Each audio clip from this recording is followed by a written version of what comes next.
fordi at han var den eneste her i lov, der kom hjem med fisk. Og ja, det er jo ikke fordi vi har fået det store udbytte, men lidt har vi da fået. Altså Basse har fanget, og Paul Martin har fanget. Og vi har selvfølgelig også præmie. Og vi har jo sådan set, nu starter vi med en præmie, og den skal Bolden have. Fordi Bolden han har, det er en tradition, Bolden han bager kage. Så Bolden han skal have fisk til.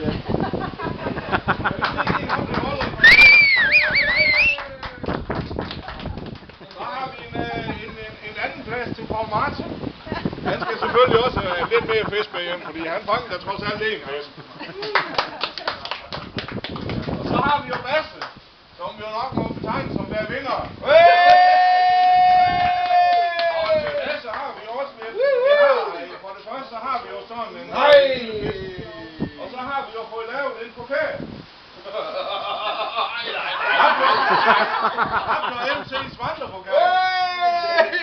Den Basse, inden du får den, der hører jo noget med til sådan en. Når man får sådan en vandrepokal, så er der jo nogle krav, der stilles til den der vinderen. Og det er jo, at du skal jo være med til at lave den næste fiskekonkurrence. Og ikke nok med det, så skylder du en omgang til julebruget. Det er sgu i orden.